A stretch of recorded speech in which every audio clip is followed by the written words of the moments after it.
Welcome back, all Gen Xers and all who are curious about what shaped our generation into what it is. We avoid talking about politics. It's heavily driven by opinions, and like noses, everyone has one. However, as a generation that experienced so many changes and was blessed to see how politics worked in favor of our nation, we can't ignore to share what we learned. Well, now, if you take a look back at the late 1970s and through the 1980s, you'll remember a time when America was really put to the test. It was an era of long gas lines, economic uncertainty, persistent Cold War tension that kept everyone on edge. We were coming out of a period of deep national division, and folks were wondering just where the country was headed. You had President Jimmy Carter, a Democrat from Georgia, trying to navigate these choppy waters with a call for moral leadership and conservation. Then came President Ronald Reagan, a Republican from California, with his infectious optimism and a belief in American strength. On the surface, they looked very different, representing two very different visions for the nation's path forward. But underneath, there was something else at play, a fundamental understanding that, despite disagreements, they were Americans first. The challenges, a sputtering economy, and the looming Soviet threat were too big for one party alone. This wasn't a time for political gamesmanship. It demanded real leadership that could reach across the aisle. That kind of leadership would shape a generation, Generation X. It wasn't perfect harmony, debates were fierce, and political battles were hard-fought. Newspapers and nightly news were full of partisan conflict. Yet when the dust settled, pragmatism often prevailed. Leaders like Tip O'Neill and Howard Baker could argue fiercely on the floor and then share a drink afterward. They saw opponents as fellow countrymen, not enemies. That shared purpose let big things get done. Compromise became a mark of mature governance. No single party had a monopoly on good ideas. That atmosphere taught young people watching that progress wasn't one side winning. It was about America winning together. That lesson defined the generation that grew up in its shadow. Bipartisanship, you see, was more than just a political buzzword back then. It was a practical tool for getting things done. In our nation's capital, it was the engine of progress. When faced with a crisis, the default setting wasn't to retreat into partisan corners and cast blame. Instead, leaders from both parties would roll up their sleeves and get to work. It was an implicit agreement that the health of the nation superseded the political fortunes of any one party or individual. This wasn't just about being polite. It was about being effective. The American people had sent them to Washington to solve problems, and there was a shared understanding that collaboration was often the only way to deliver on that promise. This spirit was embodied by the relationships between key figures of the era. President Carter, for all his policy differences with Republicans, actively sought their input and support on major initiatives. He knew that to pass meaningful legislation, he needed to build a broad coalition that transcended party lines. Later, President Reagan, despite his strong conservative principles, developed a famously productive working relationship with Democratic Speaker Tip O'Neill. They were ideological opposites, to be sure, but they shared a mutual respect and a deep love for their country. Their ability to find common ground on critical issues demonstrated that partisan divides did not have to lead to legislative paralysis.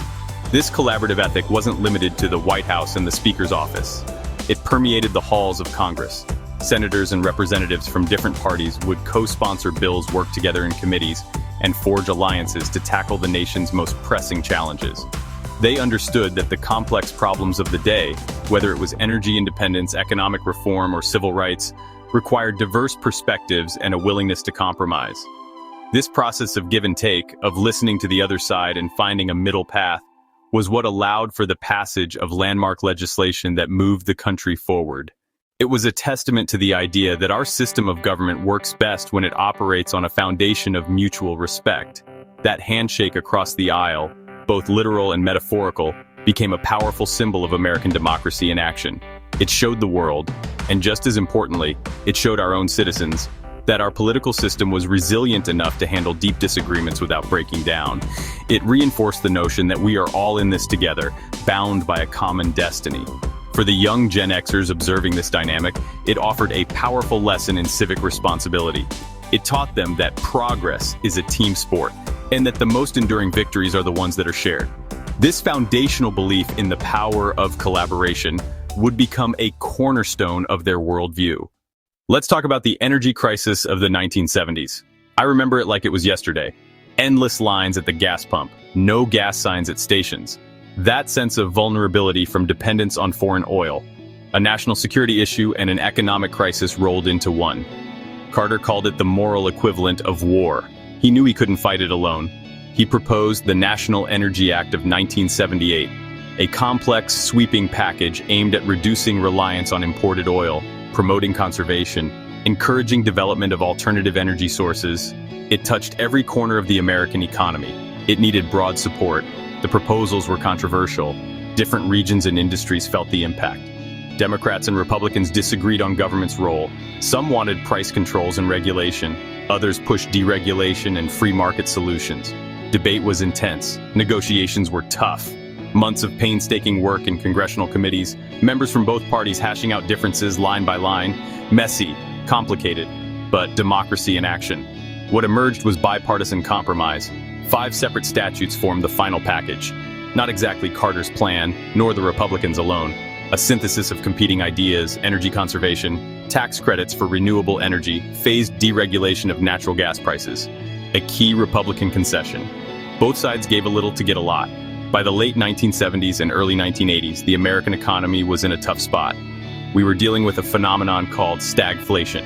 A nasty combination of high unemployment and high inflation that left many families struggling to make ends meet. Factories were closing in the Rust Belt, and there was a real sense of anxiety about the future. In response to this, the Comprehensive Employment and Training Act, or CETA, became a focal point of bipartisan effort. Its reauthorization and funding in 1980 under President Carter became a critical test of Washington's ability to respond to the needs of everyday Americans, and both parties stepped up to the plate. The core idea behind CETA was simple but powerful: to provide job training and employment opportunities for economically disadvantaged, unemployed, and underemployed individuals. It was a federal program, but it was administered at the local level, giving communities the flexibility to design programs that met their specific needs. This was a key aspect of its bipartisan appeal. Democrats saw it as a vital social safety net, a way for the government to help those who had been left behind by economic shifts. Republicans, while often wary of large federal programs, appreciated the emphasis on local control and the goal of helping people get back to work, rather than simply relying on welfare. For the members of Generation X, many of whom saw their parents or neighbors impacted by unemployment, this was a tangible example of government working to help people. It reinforced the idea that, even in tough economic times, we had a shared responsibility to look out for one another. Now, if there's one thing that unites Americans, it's a healthy skepticism of the tax code. By the mid-1980s, our tax system had become a bewildering maze of loopholes, deductions, special interest carve-outs. It was widely seen as unfair, inefficient, and so complicated that even the experts had trouble making sense of it. President Reagan made tax reform a centerpiece of his second-term agenda, but he knew he couldn't achieve it alone.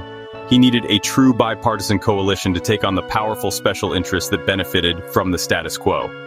What followed was one of the most remarkable legislative achievements of the modern era, the Tax Reform Act of 1986.